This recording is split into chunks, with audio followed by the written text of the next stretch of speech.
Do they still make Go-Gurt? Go-Gurt is disgusting. They do. Okay. Did you guys used to eat the Jell-O with the fruit cubes suspended in them? No. No. That's disgusting. No, my parents loved me. My parents did too. I just didn't eat those. All right. Welcome to episode 11 of the Guardian Project podcast. I am your host, Andy. And if you want to know what my fitness goals are, take a look at our newly spoiled planeswalker, Oko. Abs for days. Damn. Truth. And I'm Mike Coyle, filling in for Brian Leathead this week. And although they say to stay away from the crazy ones, when it comes to Anya, I'd tap that. Please listen carefully. And this is the podcast where we talk about all things Magic the Gathering. All things. What is on the agenda this week? On the agenda today, we've got GP Vegas. We've got the new B&R announcement. We've got a segment for pulling value out of Commander 19 sets. We've got new MTG story spoilers. And we're going to review MTG State of Design 2019 article that was released. We sure are. So let's do first things first and finish talking about Hogak for a while, because we're gonna early go into 2 by talking about number 1, and I feel like number 1, which is GP Vegas, sealed Hogak's fate. It probably didn't matter, honestly. You were so close to the event. I don't think that event really mattered. But of the top 8, 5 were Hogak. But there was like so much variation. There was a Crabgak in there. There was, yeah. Still, if Hogak's in the deck, it's really good. Probably gonna win. It sure is. There were people that played Hogak for the first time at GP Vegas, and I followed them on Twitter. They're like, "You guys, I have like a 10-1 win rate with Hogak, and it's the only time I've ever played it." I can't believe that. It's too consistent. It's so real good. So among the top 8, there were 5 Hogak, 1 Wurza deck, which is War of Invention, Thopter. I believe it has the Thopter combo in there, and Urza High Lord Artificer. Lord High? High Lord. Lord High. I don't think they said he's a High Lord. No. He's Lord High. He's just Lord High. And then 2 Tron decks. Yes. So real fun to watch, that whole top 8. And then we had a banned and restricted announcement. We did. My buddy Hogak, he went down. I just built this deck 3 weeks ago. I'm upset. Yeah. Well, I mean, yeah, it was coming. But he had it coming. He had it coming. In honor of this B&R announcement, though, I did write a poem. Okay. Wishing farewell to my buddy Hogak. Okay. Along with going over the 2 other high points of the B&R, specifically for Modern. Okay. Let's go over. Okay, I want to hear this. Okay. Necropolis risen. Necropolis down. Hogak good riddance. Nobody frowned. Everybody happy. People all hooting. But why did you touch my faithless looting? Stoneforge mystic unbanned at last. Wizards pays homage to Modern's past. Arclight and 8-Ball, Dredge and Mancer, all worthy sacrifices to kill Hogak the Cancer. Yes, that was really good. Thank you. We need to share this with the greater community. That was really good, actually. So, how do we share this with the greater community? This podcast.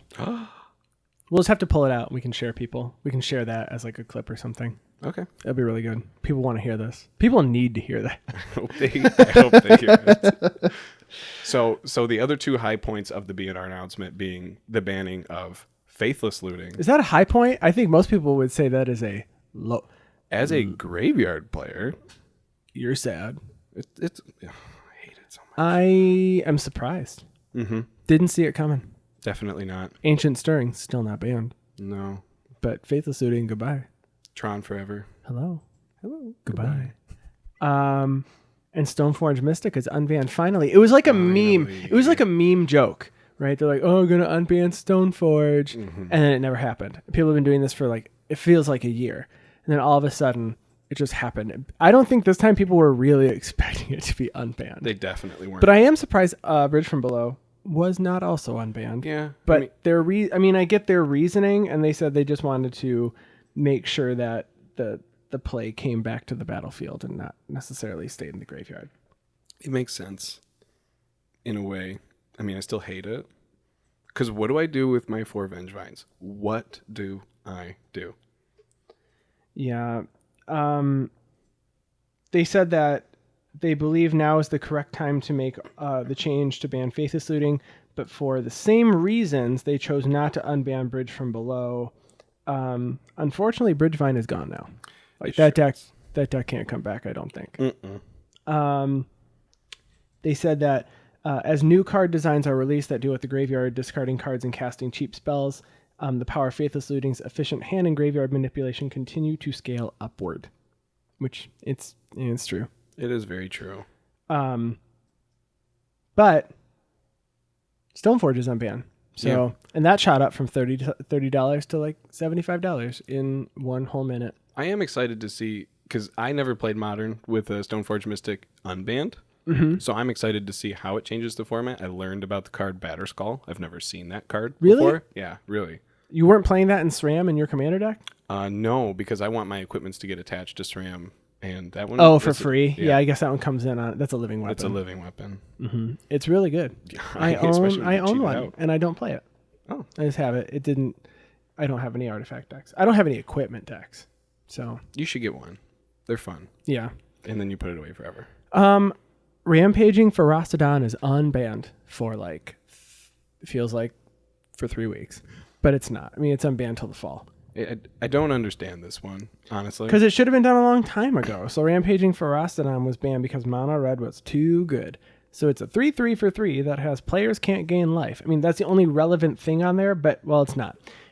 Whenever another creature enters the battlefield, it deals 1 damage to that creature's controller. Right. So it was killing token strategies when Ixalan and all those sets were, I guess, before Dominaria. And then they just didn't unban it. Right. No, I mean, so obviously this is maybe not a main deck card, but a side deck or a sideboard card for against mono white life gain. But I'm not really sure mono red struggled that much against mono white life gain.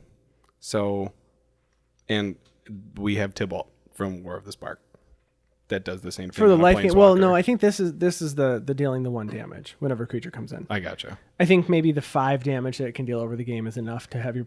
It's like essentially your opponent started out at 15 life, because you don't have to do anything other than play this card to have that happen. That's true. I don't know. I don't know if it's going to change anything. Certainly don't go out and buy these just to make a deck. No. That's probably a bad idea. Don't do that. Not condoned. Nope. And then we had some changes in Vintage. We restricted 4 cards, an unrestricted 1. So Karn the Great Creator, Mystic Forge, Mental Misstep, Golgari Grave Troll are now restricted, and Fast Bond is now unrestricted. I know nothing about Vintage, so I can't speak to most of these, but I have heard that Mystic Forge is just good in everything. It's bonkers. It really is. Because it allows you to cast artifacts from the top of your library.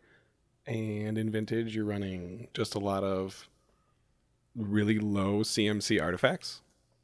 So you're able to just get them out for nothing. I mean, it sounds like the reason specifically for these 2 was that Mystic Forge and Karn made the Shops deck better by giving them more early game lockout potential through Karn's static ability, tutorable win condition through his -2, fetching Time Vault, Voltaic Key, or a Manifold Key, and card advantage card advantage for prolonged games. So they did also hurt Manaless Dredge by limiting Golgari Grave Troll. But I don't think it's going to get hurt too bad. They just won't get your Dredge 6 guy every single time.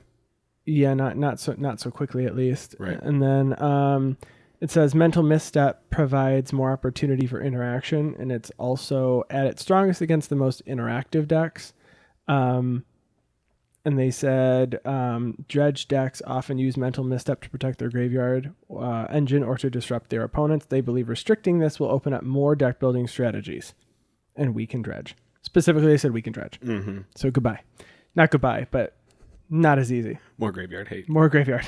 And then Fast Bond is just, it's unrestricted now.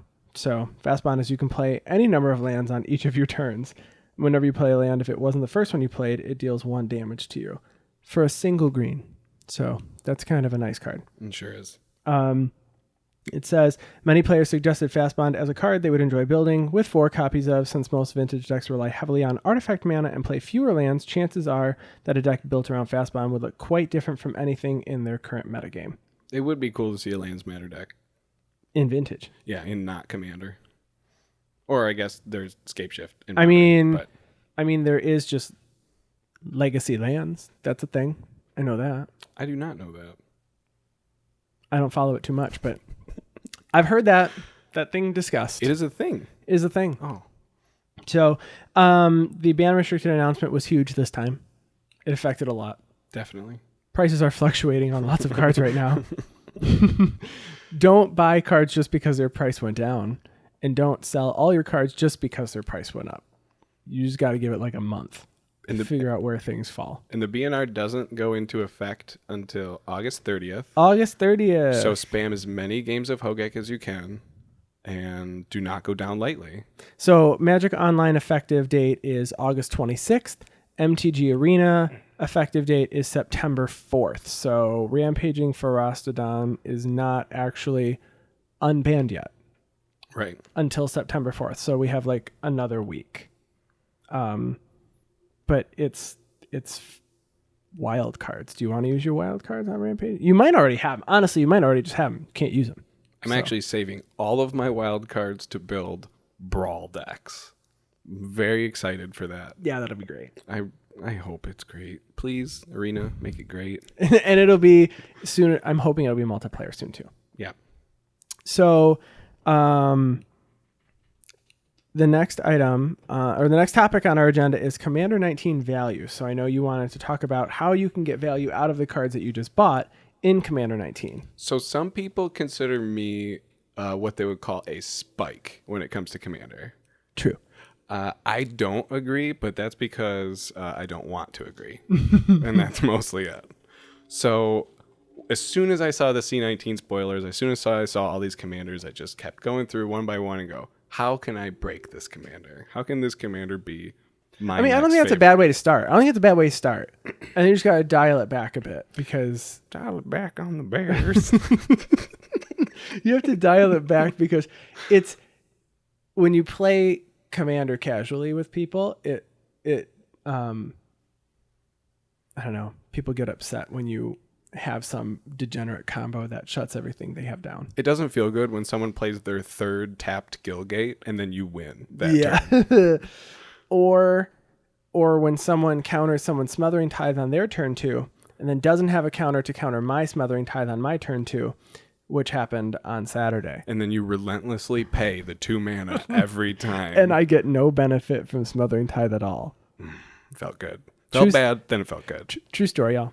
But we digress. Yes. So when I was looking through, I have a list of legendary creatures and ways that you can build around them to completely break them and make your friends maybe don't want to play Commander with you, but it'll be fun at least once. One time. I'm cool with doing it once and then being like, all right, I gotta make this a little less oppressive. So first on the list is Anya. From the Rakdos Madness deck, the face commander. Or, as we refer to her, Angie. I love the name Angie. Can we just all call it Angie from now on? Just go against the grain.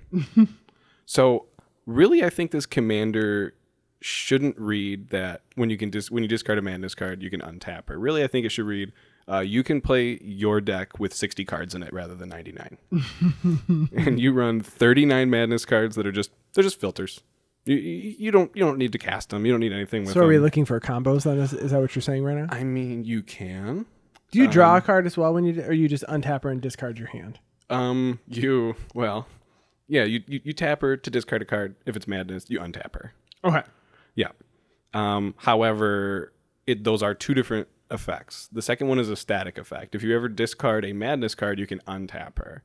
And I know we had a conversation about wheeling with Anya. Mm-hmm. So if you were to wheel 3 Madness cards away, you get 3 triggers of Anya's untap. So once you draw your new hand, you can choose to discard cards basically for free and untap Anya. That being said, a lot of people are just playing World Gorger Dragon combo with an Animate Dead in there. For infinite mana. Infinite Manhas, if you do that. However, I'm strapping 28-inch rims to Anya, and I'm wheeling all day. Wheel of Fortune, Wheel of Fate, and what's the miracle one? What's that one called? Reforge the Soul? I think it is. Yeah, I think it's Reforge the Soul. But then you got like Dark Deal and Black, and you run your enchantments like Liliana's Caress. And you make it so everyone can draw cards, not just you.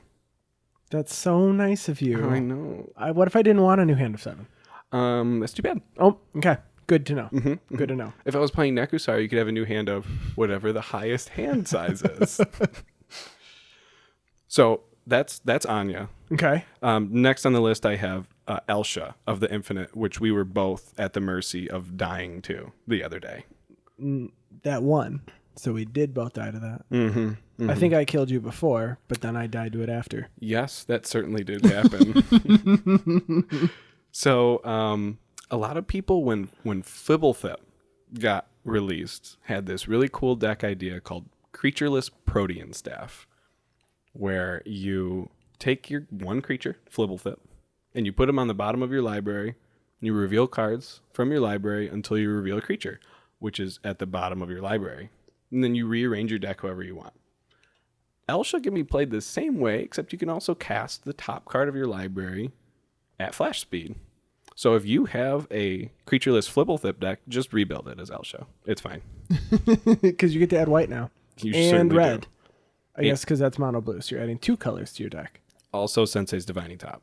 And about another, $2,000 in colored lands, and to make sure everything goes well. It's worth it. Just spend your money. All of your money needs to go to Magic. You're worth it. You're worth it. Just do it. Next on the list is Alta, our egg commander.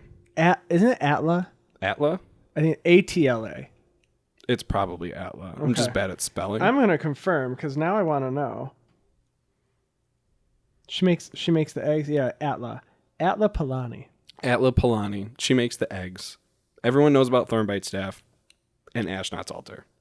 Explain those. Thornbite Staff comes in. If it's a shaman, you can equip it for free.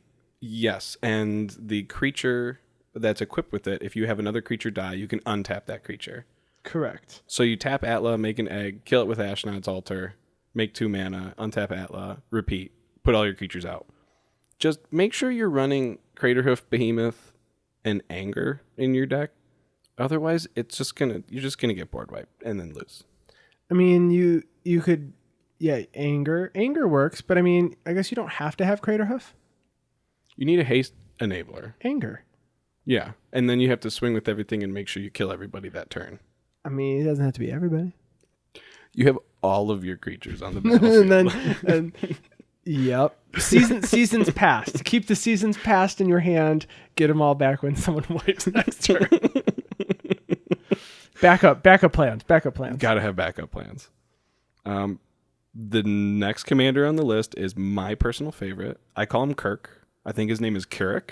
And I'm going to call him Keurig. Yeah, he's the son of Yawgmoth. Keurig machine. And Yawgmoth is like best character in Magic the house history. brew. The house brew with Phyrexian mana. House brew Phyrexian.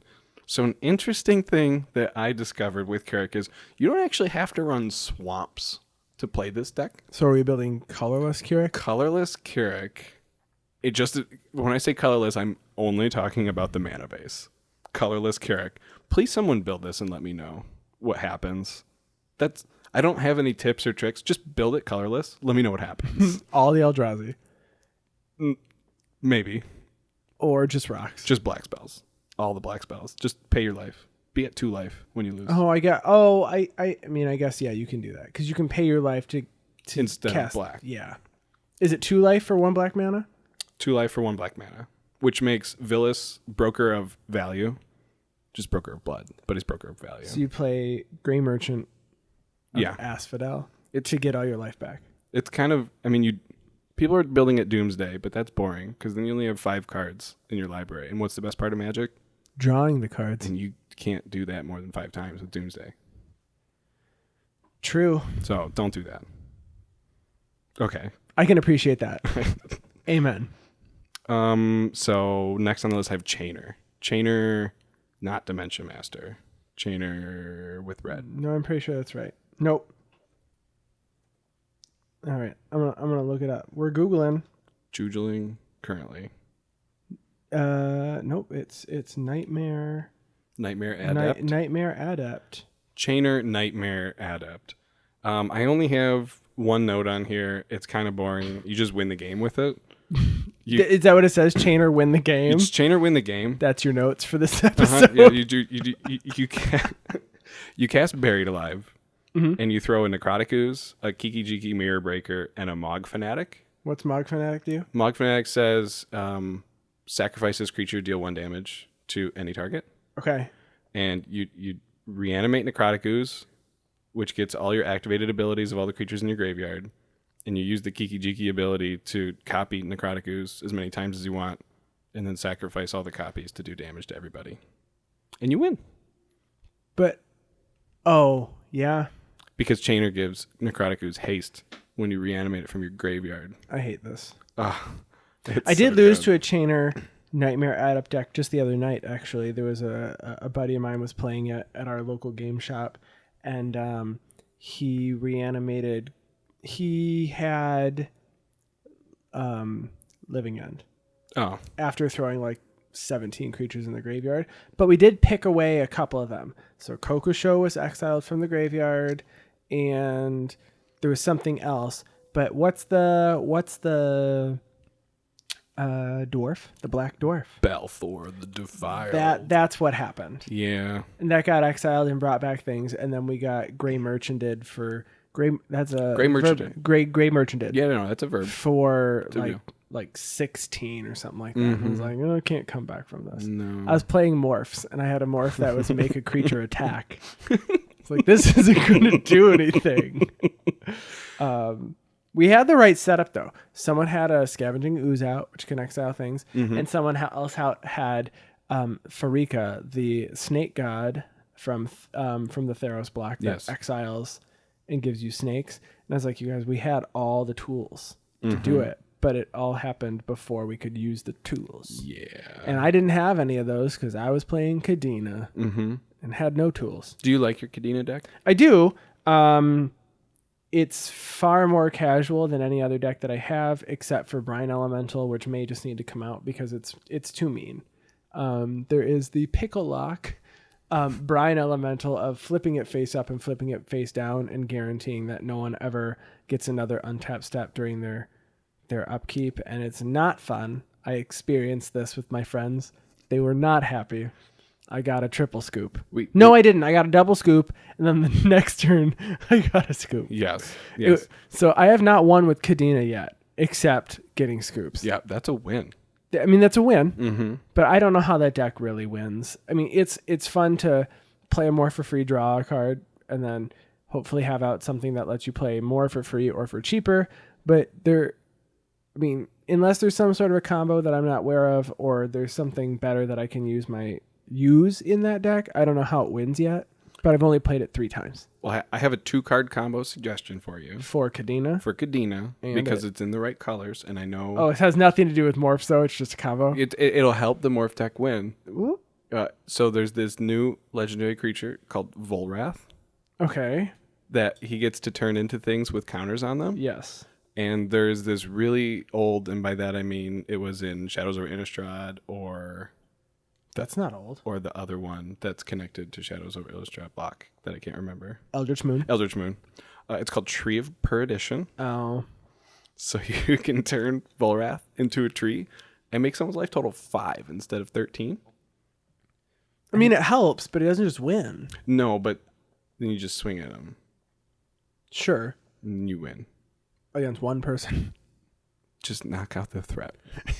Just not me. So no, generally it's Mike Coyle. No, don't kill me, though. Always kill Coyle first, and then you're generally okay. Just don't do that, though. Because okay. I gave you the idea, so you got to do it. Okay, I won't. I definitely won't do it to you. Okay, perfect. My fingers are crossed. Oh, I hate you. But that's all I have for C19 value. I didn't go over any of the singles that are not legendary creatures in there. Just know that there's some busted stuff in these sets. Do you have any particular cards that you really like from the sets? I mean, so I just added Dockside Extortionist to my Duretti Scrap Savant deck. I think that's a really good card. It's so good. When he enters the battlefield, create X treasures, where X the number of artifacts and enchantments your opponents control. So I mean, it matters. I mean, maybe on turn 2 it's not going to be so good, but maybe on like turn 8 or 9 you could get like 7 or 8 or 9 treasures in a 4-man pod. That's relevant. Yeah. You pay 2, get 8. It's like you got 6. You see someone with a smothering type down. I can do math. That's what I just did there. Yeah, it was a lot. It was good math. It was good math. You do math. I don't play Storm for that reason. I'm sorry. What's my Storm count? Oh, you weren't counting? No, I'm at 6. I don't know. I can't do math. Except you actually do have a Storm deck built right now for Modern. Twiddle Storm. Yes. Yeah, I know. I just built it. I figure out how to do math. The other card is Sudden Substitution, which unfortunately spiked today. Really good card. It was featured on Tolarian Community College on a video. Really good stuff. It has split second, which is the benefit, but it's 2 blue, exchange control of target non-creature spell and target creature. Then the spell's controller can choose new targets for it. It works with all of the packs. So Pact of Negation. Nope. Yeah, it would work with Pact. Yeah. You would need a relevant target. No, not Pact of Pact of Negation. Yeah. Summoner's Pact was Summoner's the one that I Pact heard about. is green. I mean, it works with any of the packs that force you to pay something at your upkeep. And if you essentially play it on someone, you play the pact, and then you use this card, take a creature from them, and give them the ability of the pact. They can't pay for it at their upkeep if you give it to the person that doesn't have the right colors, and then they just lose the game. It's not fun, but you can only use it once. Right. You know, unless you're playing all the packs and ways to get things back from your graveyard, which, I mean, I don't know what commander does that, but I mean, it's totally possible. And if you do it, tweet at us at the Guardian Project Pod. Yes. Because I want to know about it. Yeah, I want to know if you do that. Yeah. If you do that, that's awesome.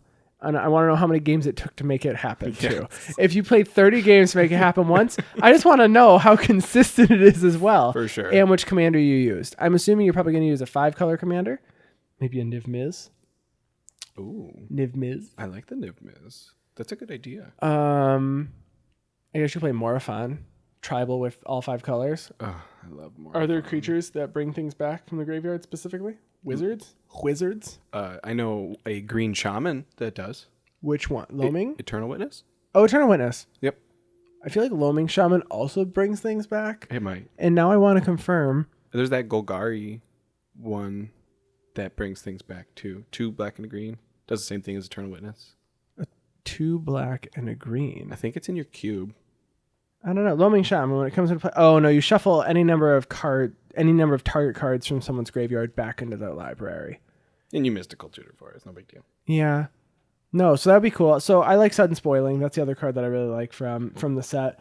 If you didn't get one, you might as well just pick up the deck now, because the card's $20 alone. Just spend $40 on the deck. Yep. That's what you do. And I think that came in the Kadena deck. I don't believe that came in the Savine deck. Okay. I cannot confirm.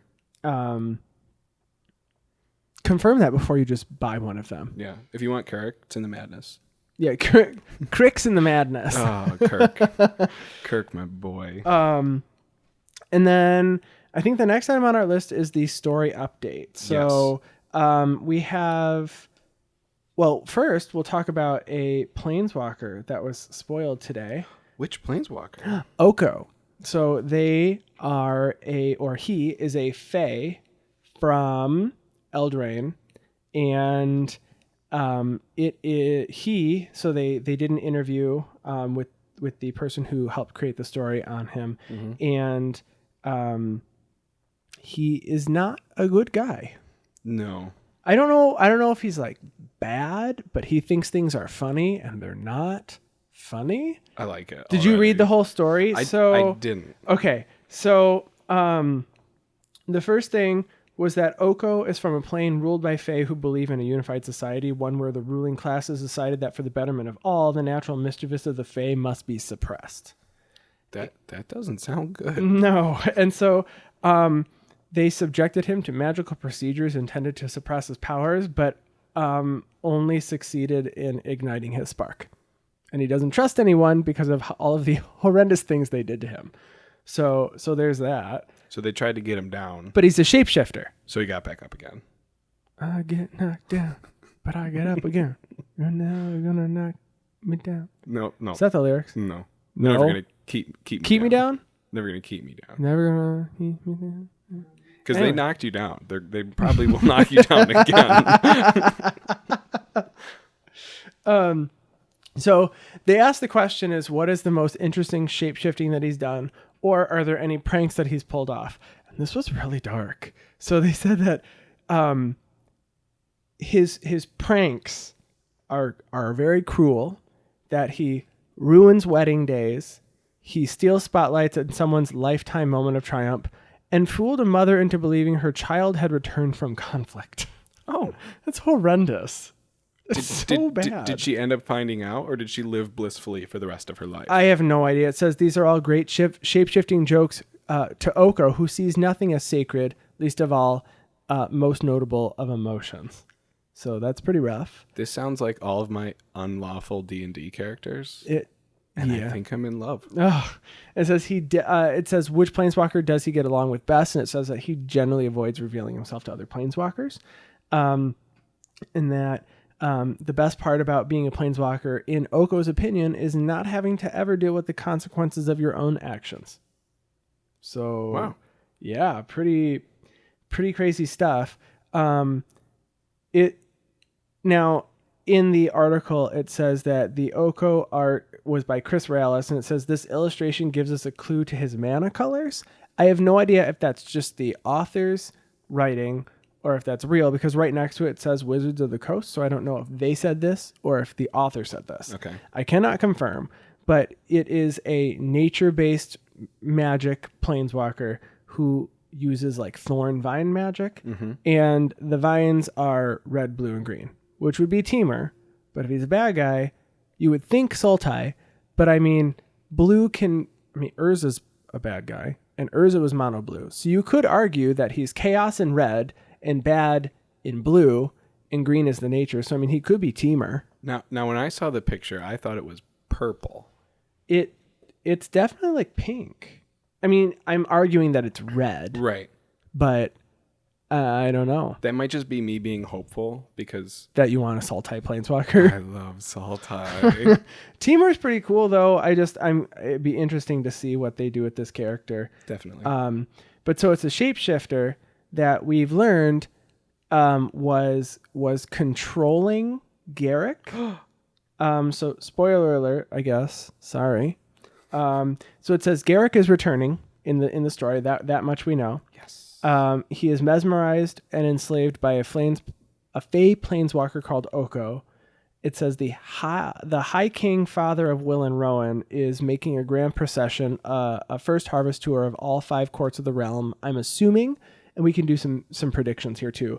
I'm assuming this is a non-dual colored plane, because I don't know if we would do that coming out of Ravnica. What do you mean by that? I mean, we're not going to have many gold cards. I'm assuming we're going to have lots of single color cards and maybe a few 2-colored, like maybe. I'm assuming we're probably going to stay in the artifact and single color cards for this next set. That makes sense. And then it says Rowan's healer friend Cersei rides a bearded unicorn. That's the biggest spoiler of them all. Bearded unicorn? Yeah. Bearded tribal? Unicorn tribal? Bearded unicorn tribal. So you need to build a commander deck where every card in it has a beard. Could you imagine if it said creature type bearded unicorn? I don't know. I mean, I think that they could add a new creature type though, a Fae, and not go with fairies. Definitely. Because you would think that they would have mentioned that it was a fairy. So Fae is different than fairy right. in the D&D world. And so Magic has always used fairy, but I could see them using a new creature type. They did it when they switched snakes to Naga. Don't understand why that happened, but they did. So just switch fairy to fae and make everyone mad about that. Yeah, that would happen. I think people would be really sad because there's a few snakes that could have gone into decks that cared about snakes, but they're Nagas. Like Sidisi, the Brood Tyrant, the original one, she's a Naga. So she can't be played with snakes. I mean, she can be. I mean, sure. She plays with zombies anyway. She's a snake. Yeah, she's a zombie commander. And then she turned into a zombie. That's true. Which is even better. That's true. So these were what we've learned about the story. So Garrick is returning, but they said that there's 3 planeswalkers, correct, in this set? I don't know if it hasn't been I'd confirmed. be surprised if Will doesn't come back when Rowan is the main picture of the actual novel. Which, by the way, Mark Rosewater also, you had mentioned, said that they share a spark. They share. I saw that. I haven't been able to re-find the Morrow post, but that Will and Rowan share a spark. Someone asked if they would ever see Rowan and Will on different planes, and Morrow basically replied saying, well, it's kind of impossible because they share a spark. Just kind of nonchalantly throwing that little piece out there. Okay, so I found it. Shivan Dragon Horde asked Mark Rosewater on August 23rd, would Will or Rowan ever be in a set without the other? And he responded, they share a spark, so that would be hard to do. So they just have like the worst separation anxiety ever. It's interesting, though. I wonder how they sparked. I bet we'll find out in this next novel. Definitely in the novel. If they or they'll just do it like they did in the first novel, where it's just like, oh yeah, and then there's spark, just like the Viashino that just Viashino showed up and then he died. Oh, that was so sad. That was so sad. In War of the Spark, the actual novel, there was a Viashino planeswalker that was pulled to Ravnica. He got stabbed, and then there was like 2 sentences later, that was the end of that.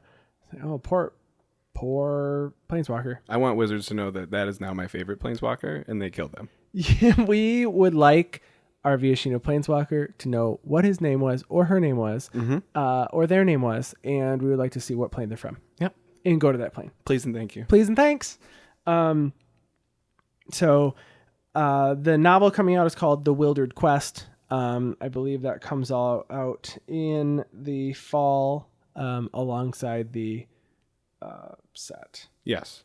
Throne of Eldraine. Throne of Eldraine, September 2019. Do you think Throne of Eldraine is going to get you back into playing Paper Standard? I mean, I had a Paper Standard deck. I was playing Gruul for a long time. True. It's just it's easier to get more games in on Arena and Standard. And I for the social aspect, I go into the game shop twice a week to play Commander. Gotcha. So I wouldn't mind playing though on Fridays again. But I'm able to play like 80 games with my Standard deck in like 2 hours instead of like 2. True. In Paper. That's the only reason. Right. That's literally the only reason, is because I get way more and I can do it whenever I want. So like work ends, I can play Arena for like an hour, or we're waiting to leave and we have like 30 minutes to kill, and I'll just go play like 4 games on Arena real quick. Right. And I also do like playing best of 1. I don't always play best of 3 on Arena, and it's so fast to unsleeve and resleeve decks on Arena. That I would say is probably one of the reasons why I don't play Standard as much, is because I constantly have to put together a deck and sleeve them up, because I'm not a monster. I don't play unsleeved cards. Right. And so it's much easier to just play on Arena. That's the only reason. Definitely. How about you? It really has to win me over. The last time I played Paper Standard was when I was able to play Mono Black Weenies. And that was Kaladesh. It was just the beginning of Ixalan, because I played Kitesail Freebooter. Yep. So right at the beginning of Ixalan, that was the last time we both played in the store championship. Yeah. Okay. So that was the only time that both of us went undefeated, and we had the wrong number of rounds. So it ended with 2 people who were undefeated, and they were like, "Well, that's the end of the round. So, who gets the packs and who gets the playmat?" I was playing literally for the playmat. And so I was like, okay, I'll take the playmat. You can have all the packs then. And it was perfect. It was perfect. He got to open all the packs, and I have the awesome map of Ixalan playmat. It's a really cool playmat. I love that playmat. And so, but we did play it out just to see what would have happened had there been a fourth round and the two of us played. I lost. Yes, mono black prevails. I was playing mono white Oketch's Monument. Yeah. That was a throwback, and I really liked that. And the funny, I think the even better part of the story was the fact that I was going to play blue-white Oketch's Monument, and I showed up, and I brought my modern deck. Yep. And I had no deck to play, and we had like 10 minutes till the event started. So I talked to the shop owner, and I said, he usually has like just a basic standard deck, and I had already driven, and I said, it was like $5. I said, I'll play whatever you have, like whatever you have behind the counter. He goes, I don't have a deck. And so there was another guy who heard and said, oh, I have a mono white version of Oketch's Monument you can play. And that just had like the Angel of Invention. Is that what it was called? The one that comes in and makes you get servos. Yeah, Fabricate 2. Fabricate 2. And so that was really the only difference between what I had or the Cloud Blazer, which was going to draw me cards. Yep. And so I said, I'll just play it. It's the same deck I was going to play. I went undefeated. Yeah. And I ended up beating Teamer Energy twice. I dodged Teamer Energy. I played both Teamer Energy players. Yep. And got there. So I felt like I was the real winner. Not that I didn't. You did. You did. I beat a jank dinosaurs deck in the round one, and I'm like, okay, that's how this tournament's gonna go. Yeah. No, I hear you. So that was fun. Yeah. And then the last item we have is the Mark Rosewater State of Design 2019 article. Right. So he basically looks back at Magic over the year to see how the design worked out, what they did well, what lessons they learned, and he breaks it down by set. So for overall design, they said that research and development is starting to hit the right level of complexity, that they are getting better at hitting the player's desire. So over the last year, the best example was Modern Horizons. They spent a lot of time making sure they understood what themes they could use and gave people things like changelings, slivers, ninjas, and snow permanents, which made everyone happy. And then they said they're embracing new tools to make better designs. For example, collation is a tool they use to ensure a balanced yet random mix of cards and boosters. So part of the success of the Planeswalker theme in War of the Spark was to use a complex collation scheme to ensure that every booster pack had a Planeswalker that appeared in the rarity slot of the Planeswalker, meaning they didn't need their own dedicated all Planeswalker slot in the booster pack because you had rare. And you had uncommon, rare, and mythic rare Planeswalkers. Lessons.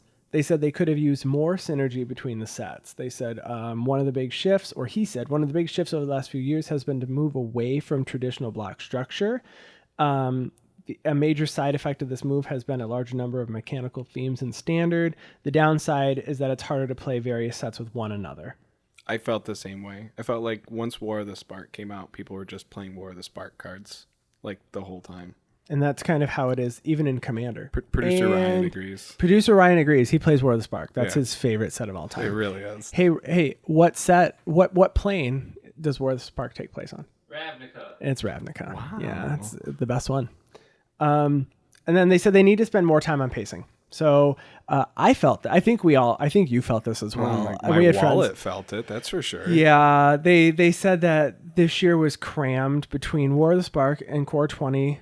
Modern Horizons came out between the two. It felt like spoiler season never really ended. Honest to God, it felt like it never ended, and there were so many sets. And it really people said they wanted less. Okay, we wanted more, now we want a little less. Dial it back on the Magic sets. So now specifically referencing Guilds of Ravnica and Ravnica Allegiance, they said the highlights were that they executed well on the guilds, all the mechanics played really well, and players liked the tone of those sets. But some of the lessons were that there wasn't enough innovation. They said that when they feel they had the same issue with the Return to Ravnica block, they recreate the feel of Ravnica, but by the original block, but never really innovated on it. They said they've made small additions like the half gold or half hybrid split cards, but they never really re-envisioned the world through a modern design. They said this was done consciously this time because they knew War of the Spark was really going to push the boundaries, but they hope when they come back to Ravnica many years from now, they reinvent it mechanically. So they're coming back to Ravnica? I mean, you can assume that every set's available to go back to as long as the world still exists. Right. They said many years from now. Yes. I'd rather we not leave, but... Have we confirmed But that we're Ravnica is not a barren wasteland yet? Yeah, we won. And there were still buildings standing. We as in Ravnicans. Me. Karn's just going to oops and blow up on Ravnica. You're going to be so sad. I'm going to be really sad if that happens. They said the mechanics lacked oomph. So they said nothing really had the feeling of this is different, or it was quirky or very flavorful. They said this was due to the nature of guilds. They said having to have 5 mechanics per set forces you to have to keep the complexity down so that you can draft them. So, but they said that everybody liked the mechanics and they worked well. There was just nothing real special. Right. And then Ravnica Allegiance Limited did not play as well as Guilds of Ravnica. So they said that after you drafted it a few times, it was no longer interesting to draft. Yeah, it got stale. War of the Spark, though, separately, they said players love the Planeswalker theme. I agree. Yeah. The fact that the set was based on a single event that took place over just like a short period of time, they said came through loud and clear. People understood it. And then people liked Proliferate coming back, and they liked the Amass mechanic. The lessons, though, was that there were too many rare and mythic rare bombs. They said that specifically the God Eternals were the biggest issue. There were no way to answer them in Limited. And sometimes you lose to them God Eternal Oketra in Commander because you just can't deal with it. It's so good. Another lesson is that the static ability of some of the Planeswalkers were hard to remember. So the uncommon Planeswalkers have a static ability that is always in play. Like Narset Parter of Veils, each opponent can't draw more than 1 card each turn. They said that because every Planeswalker had a static ability and they had so many, some of the abilities were things that just didn't come up often, making them really hard to track. Yep. They said the Planeswalker that got cited the most was Narset Parter of Veils, because when you got hit by it, it felt really bad. Yep. Because you're like, cool, I'm going to draw 3, I can get back in the game. Oops, no, I can't draw any because I drew for turn. So they said, in retrospect, they needed to be a bit more careful with the uncommon static abilities. And then this one is a spoiler. So if you didn't read the War of the Spark novel, like skip ahead like a minute. The final lesson was that the biggest complaint they got was that they did not have a card for Dak Faden or his death. Oh my gosh. So they said he dies in the book, but due to the timing of the novel being written, they didn't know early enough to get his death included into the set, and they had not included him as a main character in the actual set, and that they said having major disconnects between the big story point and the set is really frustrating, and we're trying to figure out behind the scenes if there's anything they can do to change that process to avoid like things like that specifically in the future. Yep. So there's been 1 Dak Faden card ever printed, and he did. Yep. So I don't know, unless you go back in time, which Teferi's still alive. Or like a Magic Origins set. Absolutely. Right. Absolutely. So that was the other lesson that they learned from War of the Spark. Modern Horizons, though, they said highlights, players enjoyed the time spiral-like goodness of the set. It was specifically just nostalgia and bringing back a bunch of mechanics. They said the flavor resonated really well. They said characters like Urza, Yawgmoth, Sarah, and Pashalik Mons finally got a card. Yeah. And people who follow the story, Vorthoses, were super excited about that. And the set delivered on a lot of long desired themes. So slivers and ninjas, changelings and snow permanents specifically. They said that he has a long checklist, and that he got to check a ton of things off his list for this set. It was a lot of fun. Lessons, though, they said the name misled people. It said it was the first ever straight to modern set, which is why modern's in the name, and they spent a lot of time making sure the set added cards to modern, but there was much more to the set than just that, and they could have done a better job setting those expectations. They said it was too easy to get into traps when drafting. So they said they would like to have spent a little more time educating the drafters about what was and wasn't viable to draft. Perhaps you were going for snow when you had no snow permanents. I Right. didn't draft the set, so I'm not sure. But it said that it led to frequent draft issues where someone took a card early and assumed it implied a theme that wasn't actually supported because some of the 40 plus themes had one mechanic. Yeah, that's So true. you might have grabbed it thinking you were going to get like 6 more, and that was it. I saw a guy with a winning draft deck before that was 35 forests, and he played the green enchantment where if you discard a card, you get a bear. The Ayula's influence. Yeah. Yeah. You just gotta yeah. Yeah. And then players didn't get enough chance to draft the set. So Mark Rosewater said the tight window between Core 2020 and that set coming out just affected it. And then shops weren't getting 8 people to play that. People were like, well, let's go play Core 2020. And so he said he's hoping with time that this might be the draft environment players turn to when there's a lull between sets and they just go, well, let's go draft that set now. It seems like they tried to make it like the Battle Bond draft, but it's more expensive. Premium prices affect things. But the Battle Bond draft format was so awesome. I think I did opinion. it 2 times, and we did Battle Bond. We did two We at a did Two at a giant. We Giant did 2 at a together, giant. We won because we realized because you can switch your decks in between your sideboard cards, and it was just play the mill card. What was that mill card that we were winning with? I don't remember, but we ended up winning after we got utterly destroyed by it the game before. Oh yeah, That was a fun set. it was. We did not open Will and Rowan, which was sad. Yeah, But it would have been really cool to have one in our decks and tutor and do all that, Yeah, it would have been cool. Anyway, and then the last set was Core 2020. So they said the highlights are that it drafted very well. The set provided cards for a lot of different formats. And the set had a lot of cards aimed at lower tier standard decks. So you got to build things like elementals, which isn't necessarily low tier. It's not tier 1. But Right. you also got to circle back to vampires. And then one of the lessons he said is the set didn't have strong theme and that some players are starting to feel planeswalker fatigue and that they did not like the aging Nissa or aging Chandra planeswalkers, the triple Chandra. They said some people had their fill of planeswalkers, although the beloved planeswalker Chandra and Chandra fans enjoyed Chandra. Yeah. So he says, in conclusion, looking back, he thinks it was a good year for Magic design, but it leaves with takeaways that players seem more enamored when they're willing to push boundaries and try new things, instead of sticking to the status quo, and War of the Spark and Modern Horizons were the breakaway sets of this year. I'm surprised there wasn't a note in there about Pro finally printed a crisscross applesauce commander. I mean, planeswalker. A pro? A Pro to finally printing a crisscross Because applesauce you're sitting planeswalker. crisscross applesauce. That's the one that makes the 2 elementals, right? Yes, it does. Yeah. And adds counters to all of your red planeswalkers. Yeah, it's a good card. He says, looking forward, they're now resting. They are not resting on their laurels and are going to be trying new things. So he's interested in writing this a year from now and seeing how things went in 2020.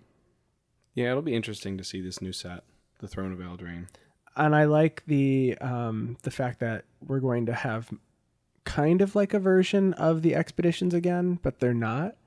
Because they're in their own separate Correct. packs. So like you're guaranteed to get one now. Right. But I think that pack's $25. Mm-hmm. I mean, I'm going to buy at least one. Yeah, probably. You got to try it out. Yeah, probably. So, I know Morrow is very excited about this set because he can actually throw in more silly fantasy characters into this. wait, like the gingerbread man, which you said they released its name? His name is Ginger Brute. Ginger Brute. Ginger Brute. He's running away from like an oven in the like the witch's house. Yes. It's pretty cool. Well, I think that's it for today. Yeah.